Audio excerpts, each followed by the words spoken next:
মাতার মনে কষ্ট দেয়, সে যত বড় ওলি হোক না কেন, তার জন্য আল্লাহ জান্নাতের রাস্তা খুলবেন না। শুধু ওলি কেন, শুধু পীর কেন, শুধু গাউস কেন, আলেম কেন, মুফতি কেন, তামাম পৃথিবীর মানুষ যদি ভালো ব্যবহার না করে, তার জন্য আল্লাহ পাকের জান্নাত খুলবে না। শুধু তাই নয়, এমনকি যদি সাহাবীরা হয়ে থাকে, তারপরও পিতা মাতার সাথে খারাপ ব্যবহার করলে তার জন্য জান্নাত নাই। শুধু মানুষ কেন, যদি সাহাবায়ে কেরামও যদি মাতা পিতার সাথে যদি খারাপ আচরণ করে, খারাপ ব্যবহার করে, তারপরও তার জন্য জান্নাত নসিব হবে না।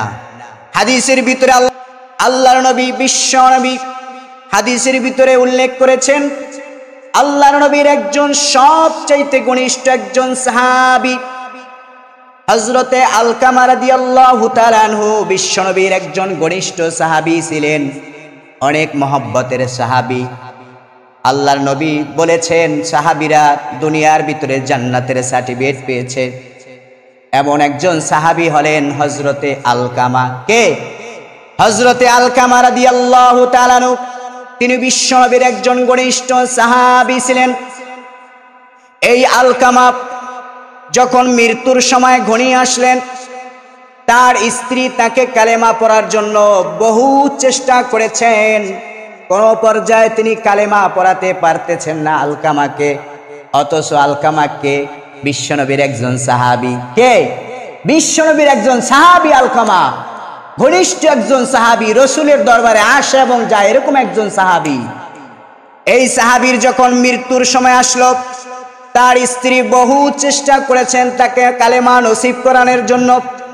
কারণ আল্লাহর নবী বলেছেন, যে ব্যক্তি মৃত্যুর সময় কালেমা পড়তে পারবে, আল্লাহ পাক ওই ব্যক্তিকে বিনা হিসাবে জান্নাত দিয়ে দিবেন।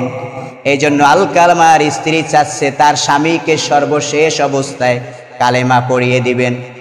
তার স্ত্রী বহু চেষ্টা করেছেন কালেমা পড়ার জন্য, কিন্তু কোনোভাবেই আলকামার জবান খুলতেছে না।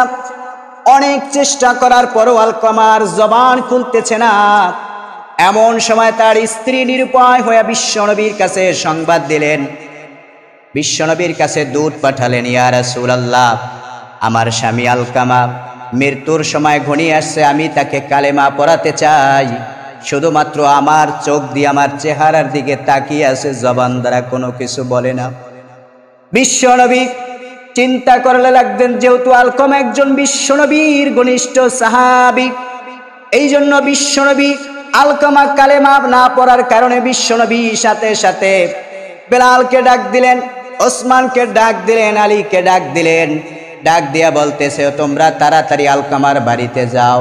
আলকামা যদি কালেমা মুখে উচ্চারণ করতে না পারে, সে যদি মারা যায়, তাহলে সে জাহান্নামী। আমি বিশ্বনবী বেঁচে থাকতে আমার একজন নবী, আমার একজন সাহাবী জাহান্নামে যাবে, এটা হতে পারে না। বিশ্বনবীর সংবাদ শুনে আলকামার বাড়িতে আবু বকর, ওসমান, আলী সকলে চলে গেলেন। গিয়ে আলকামার বাড়িতে পৌঁছলেন, আলকামার পাশে গিয়ে বসলেন। ওই সাহাবীর আলকামাকে কালেমা তালকিন দিতেছে, কিন্তু আলকামা কোনোভাবে কালেমা পড়তে পারতেছে না। চেষ্টা করতেছে, কিন্তু জবান বন্ধ করে দিয়েছে কে? আল্লাহ। কে দিয়েছে? আল্লাহ। অথচ সাহাবী উচিত ছিল সাথে সাথে নিজের থেকে কালেমা পড়া, কিন্তু জবান দ্বারা কালেমা উচ্চারণ তো হয় না। এরপরে বহু চেষ্টা করলেন সাহাবায়ে কেরাম, কিন্তু আলকামার জবান থেকে কালেমা তো বের হতেছে না। এরপরে সাহাবায়ে কেরাম আবার বিশ্বনবীর কাছে চলে গেলেন। বিশ্বনবীকে বলতেছেন, ইয়া রাসূলুল্লাহ, আমরা বহু চেষ্টা করেছি আলকামার জবান থেকে, কিন্তু আলকামার জবান থেকে তো কালেমা বের হতেছে না। বহু চেষ্টা করার পর আমরা সক্ষম হই না, ইয়া রাসূলুল্লাহ। আল্লাহর নবী ডাক দিয়া বলতেছে, ও সাহাবীরা, তোমরা আলকামার বাড়িতে আবার যাও। এরপরে তার স্ত্রীকে জিজ্ঞাসা করো, আলকামার কে জীবিত আছে, তার পিতা মাতার কোনো একজন জীবিত আছে কিনা খবর নেও। আলকামার স্ত্রীকে জিজ্ঞাসা করলেন। আলকামার স্ত্রী বললেন, আলকামার বাবা মারা গেছে বহুত আগে, শুধু মা জীবিত আছে, কিন্তু আলকামার সাথে থাকে না। বলতেছে, আলকামার বাবা মারা গেছে অনেক আগে, কিন্তু শুধু জীবিত আছে কে? তার তার মা জীবিত আছে, আর কেউ জীবিত নাই। সাহাবায়ে কেরাম বিশ্ব নবীর কাছে গেলেন, গিয়া বলতেছেন, ইয়া রাসূলুল্লাহ, শুধুমাত্র আলকামার মা জীবিত আছে। আল্লাহর নবী বললেন, তুমি আলকামার মায়ের কাছে যাও, গিয়া বলো বিশ্ব নবী কি আলকামার মায়ের কাছে আসবে নাকি আলকামার মা বিশ্ব নবীর কাছে যাবে। এই সংবাদ যখন শুনলেন আলকামার মা, এরপরে ও মহিলা বলতেছে, বিশ্ব নবী আমার কাছে কেন আসবো, আমি এই বিশ্ব নবীর কাছে যাব। এরপরে আলকামার মা বিশ্ব নবীর দরবারে গেলেন। বিশ্ব নবী আলকামার মাকে দেখে বললেন, মা আপনি বলুন আলকামা ছেলে হিসেবে কেমন, আপনি একটু সার্টিফিকেট দিন। আলকামার মা বলতেছেন, ইয়া রাসূলুল্লাহ, আমার আলকামা অনেক ভালো, আমার আলকামা অনেক নামাজি, অনেক দান সদকা করে, শুধু তাই নয় আপনার একজন প্রিয় সাহাবী আমার আলকামা।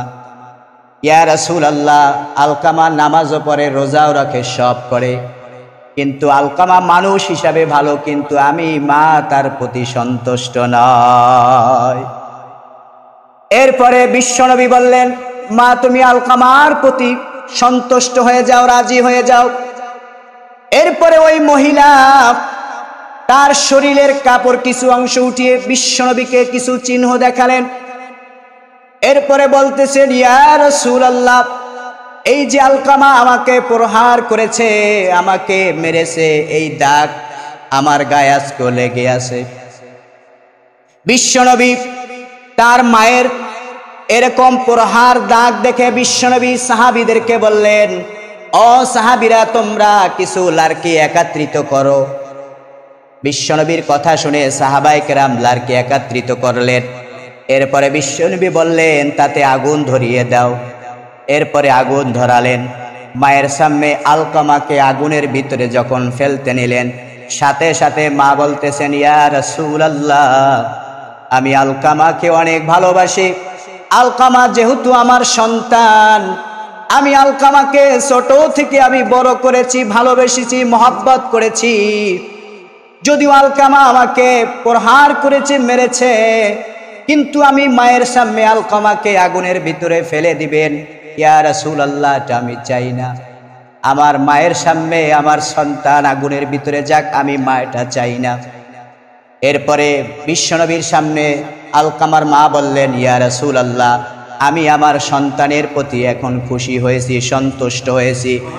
আল্লাহ পাকের কি কুদরত, যখন আলকামার মা বললেন আমি সন্তুষ্ট হয়েছি, সাথে সাথে আল্লাহ রাব্বুল আলামিন আলকামার জবান থেকে কালেমা বের করে দিলেন, আশহাদু আল্লা ইলাহা ইল্লাল্লাহু ওয়া আশহাদু আন্না মুহাম্মাদান আবদুহু ওয়া রাসূলুহু। এরপরে তিনি জবান থেকে নিজের ইচ্ছায় কালেমা পড়লেন।